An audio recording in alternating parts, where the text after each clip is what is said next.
जय गुरु जय गुरु जय गुरु।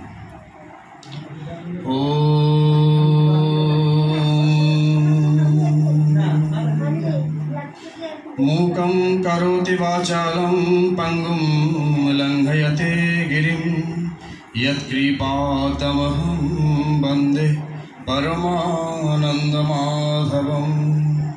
ओम हरि ओम तत्सत्। जय गुरु जय गुरु जय गुरु। श्री श्री ठाकुर महाराजेर रातुलसी चरणे जानाई शतकोटी भूमिष्ठ प्रणाम। आज के जे संघ अधिवेशने उपस्थित হয়েছি এই संघ अधिवेशने उपस्थित আছেন মেদিনীপুর ছোটবাড়ুয়া শ্রী জীবনানন্দ आश्रम मठের महंत महाराज। ওনার চরণে জানাই प्रणाम एवं उपस्थित सकल शिष्यभक्त मायेरा छोटो छोटो शिशु सकलकेई आमार जानाई आंतरिक शुभेच्छा अभिनंदन। जय गुरु सम्भाषण। এই নবরাত্রি চলাকালীন আমরা যে উপস্থিত হয়েছি শ্রী শ্রী ঠাকুর মহারাজের সঙ্গে অতীব শুভ দিন। এই ব্রত অতীব শুভ। বিভিন্ন জায়গায় নবরাত্রি ব্রত করে তাদের জীবনের উত্থাপন করার জন্য সকলে ব্রত নেন। তো আমাদের জীবনের ব্রত হচ্ছে, যেহেতু আমরা শ্রী শ্রী ঠাকুর নিগমানন্দ সরস্বতী পরমহংসদেবের সন্তান, আমাদের জীবনের ব্রত সংঘ সম্মিলনী ইত্যাদি। তো সেই সঙ্গে যে উপস্থিত হতে পেরেছি এইটাই সব থেকে বড় পাওয়া আজকের দিনে। চতুর্থী আজকে শুক্লা চতুর্থী। তো আমাদের জীবনের রাত্রিতে আমরা সকলে ভুগছি যে দুর্গতি থেকে রক্ষার জন্য গুরুর প্রয়োজন।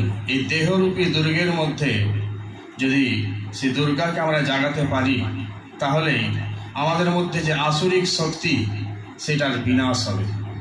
যেমন স্বর্গের মধ্যে মাঝে মধ্যে গিয়ে অসুরগণ সব দখল করে নেন, তো আমাদের মধ্যেও সেই আসুরি ভাব আর দৈবী ভাবের যুদ্ধ চলতে থাকে।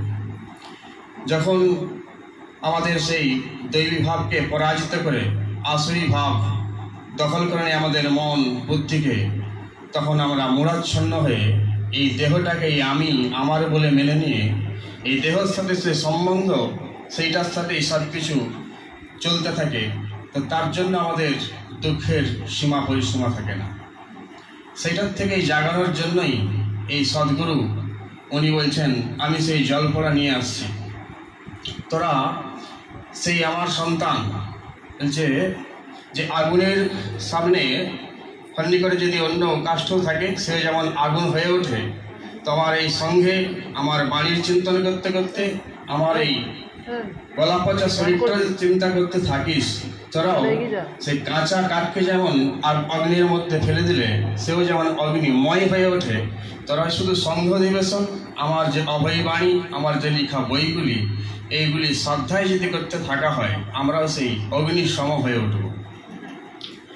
তো বাইরের এই যে গানটি এখন হলো অন্তরে তুমি আসি চিরদিন ওগো অন্তরে জানি, সব কিছু আন্তরিক ব্যাপার। আর ভক্তির ব্যাপারে মহারাজ বলছেন, শাস্ত্রে বলছে ভক্তি মুক্তি স্পৃহা ইয়াবৎ পিশাচি হৃদি বর্ততে, যে যতক্ষণ পর্যন্ত আমাদের মধ্যে ভক্তি মানে ভোগের ইচ্ছা মুক্তির ইচ্ছা থাকবে ততক্ষণ পর্যন্ত ভক্তির উদয় হবে না। তাবৎ ভক্তি সুখশ্চাত্র কথম অভ্যুদয় হবে, ততক্ষণ পর্যন্ত তার অভ্যুদয় হবে না।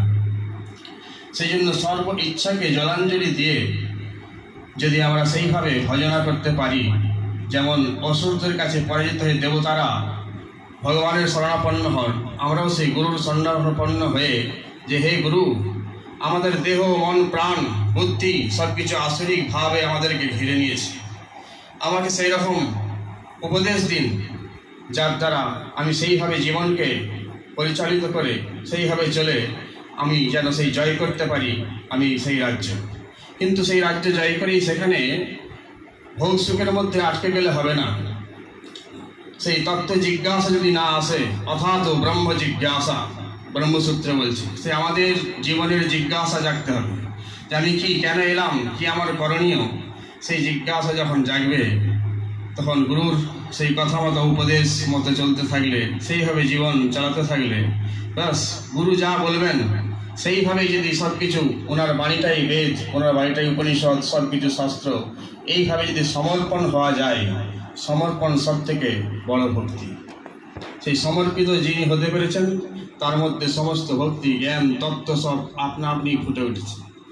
জগতে অনেক মহাপুরুষ দেখবেন কোনো পড়াশোনা নেই, কিন্তু গুরুর প্রতি, ঈশ্বরের প্রতি, ভগবানের প্রতি তার শরণাগতি ভাব থাকার জন্য, সমর্পণ থাকার জন্য সব কিছু আপনা আপনি ফুটে উঠেছে।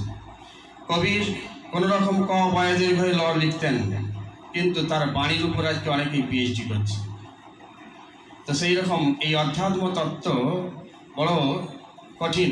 বাইরের দিকে এত বিভিন্ন আলোড়ন দেখে ওইটার দিকেই মানুষ আকৃষ্ট হয়ে যায়, সব কিছু আন্তরিক বিষয়। তো আমার এই দুর্গের মধ্যে দুর্গাকে জাগরণ করে সেই আসুরি শক্তিকে বিনাশ করতে পারলেই, দৈবীভাব জাগিয়ে গুরুর শরণাপন্ন হয়ে তখন ত্রিগুণাতীত হতে পারলে আমি সেই নাল্পে সুখম অস্তি, সেই অল্পের মধ্যে সুখ নেই, ঘুমাইব সুখম, সেই যে ব্যাপক যে সত্তা ব্রহ্ম তার মধ্যেই সুখ, সেইটাই তখন আমার মধ্যে আসবে।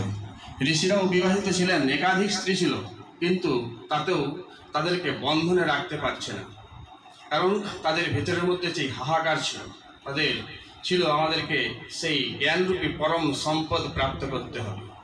তো সেই জন্য তারা এগিয়ে গিয়েছেন। শঙ্করাচার্য কি বলছেন, কো বা বন্ধ, যে বিষয় অনুরাগী, যে বিষয়ের প্রতি অনুরাগী সেই হচ্ছে বদ্ধ, সেই হচ্ছে সংসারী, নাকি গেরুয়াধারী, বিরাট সন্ন্যাসী, বিরাট জটাধারী হতে হবে, বিরাট মঠাধারী হতে হবে। ঠাকুর মহারাজ বলছেন সংসারের মধ্যে থেকেও আদর্শ গৃহস্থ জীবন লাভ করতে পারলেও তার মধ্যে দিয়ে সেই তত্ত্বজ্ঞান হতে পারে, সেও বড় মহাপুরুষ হতে পারেন। কারণ ঋষিরা প্রত্যেকেই বেশিরভাগ সব সংসারী ছিলেন, তাদের একাধিক স্ত্রী ছিল, তারপরেও তেনারাও সব সেই জ্ঞান লাভ করেছিলেন। তো আমরাও কেউ হীন নই, কেউ দিন নই, আমরা সব দীনবন্ধুর সন্তান। শুধু প্রার্থনা করতে থাকা, বিনম্রতা, দীনতা প্রকট করে, হে প্রভু তুমি আমাকে শক্তি দাও, ভক্তি দাও, তুমি এত সব সকলকে দিয়েছ, প্রহ্লাদ, ধ্রুব আদি তারা সব তোমাকে প্রাপ্ত করেছে। ঠাকুরের আরো যারা সব শিষ্য ছিলেন তারা ঠাকুরের এখনো অনুভূতি, তার কৃপা লাভ করছেন। হে ঠাকুর, হে গুরু মহারাজ, আমরাও তো আপনার সন্তান, আমাদেরকে কৃপা করুন। আমি যতই পতিত হই না কেন, তুমি তো হে প্রভু পতিত পাবন, আমার মতো মহাপতিতকে পাবন করে দাও, তোমার করে নাও এই দিন প্রার্থনা দীনবন্ধু শুনেন। যত দিন ভাব আসবে তার কৃপা আমাদের হৃদয়ের মধ্যে আসবে। ঠাকুর মহারাজ বলছেন, আমি প্রথম যখন বলছিলাম সংস্কৃতের শ্লোকের দিয়ে বলতে থাকতাম, কিন্তু দেখলেন যে এসবের প্রয়োজন নেই। সহজ সরল ভাষায় তার শিষ্য ভক্তদেরকে বুঝিয়েছেন। এবং যোগীগুরু যে বইটি লিখেছেন, কত গ্রন্থ থেকে কত শ্লোক ওর মধ্যে দিয়েছেন। কোনো বই দেখেননি যখন তার নিজের মধ্যে যে ব্যক্তিত্ব ধ্বংস হয়ে যায়, তার হৃদয়ের মধ্যে, মনের মধ্যে, বুদ্ধির মধ্যে জগৎগুরুর ইচ্ছা লীলায়িত হতে থাকে, তখন সমস্ত শাস্ত্রের যে রহস্য, তার যা প্রয়োজন, তার ভিতর থেকে আপনা আপনি ফুটে ওঠে। সে ঠাকুর মহারাজের ভিতরে তখন সব কিছু শাস্ত্রের যে শ্লোক ইত্যাদি সব ফুটে উঠেছিল। উনি কোনো বই না দেখেই অল্প, সম্ভবত 21 দিন হয়তো হবে, তার মধ্যেই যোগীগুরু বইটি লিখেছিলেন। কি অদ্ভুত ব্যাপার! তো সেরকম আমাদের মধ্যে যে কেউ হতে পারে, কারোর মধ্যে হবে না যে এই রকম ব্যক্তি ব্রাহ্মণ হতে হবে, এই রকম হতে হবে, সেটা না। শাস্ত্রেও, গীতার মধ্যেও ভগবান বলছেন যে কেউ হতে পারে, তার মধ্যে সেই তত্ত্বজ্ঞান হতে পারে। তো সেই জন্যই ঠাকুর মহারাজ এই সংঘের ব্যবস্থা করেছেন। এই সংঘে এসে ওনার বাণী, আমার প্রার্থনা হৃদয় দিয়ে, যে গানটি করলে অন্তরে তুমি আছো সেদিন ডুবে যেতে হবে। যেই গানটা করছি, প্রার্থনা করছি, সেই ভাবের সাথে ডুবে গেলে তখন এই ভবরূপী যে সাগর তখন শুকিয়ে যাবে। তখন ব্যাস আমাদের হৃদয়ের মধ্যে ভাবগ্রাহী জনার্দন উনি এখানেই লীলা করবেন, এই সিংহাসনে বিরাজিত হয়ে যাবেন। তখন যত আসুরি শক্তি মাঝে মধ্যে যেমন দখল করে নেই আসুর, আবার পরাজিত হয়ে দেবতারা, সেখানে দেবতাদেরকে ভগবান প্রতিষ্ঠিত করেন। তো আমরাও বারবার পরাজিত হলেও ছাড়বো না, আমরা চড়াই বেঁধে এগিয়ে যাব। হে গুরু, কৃপা করো, তোমার কৃপাতে যেন তোমার পরম পদ লাভ করতে পারি, সঙ্গে যোগদান করতে পারি, তোমার আদেশ উপদেশ মতো যেন জীবন গঠন করতে পারি। যতই করি না কেন ভুল, তোমার চরণের ফুল হয়ে যেন পুষ্পাঞ্জলি দিতে পারি। জয় গুরু, জয় গুরু, জয় গুরু। ঠাকুরের চরণে প্রণাম, মহন্ত মহারাজকে প্রণাম, সকলকে জয় গুরু সম্ভাষণ।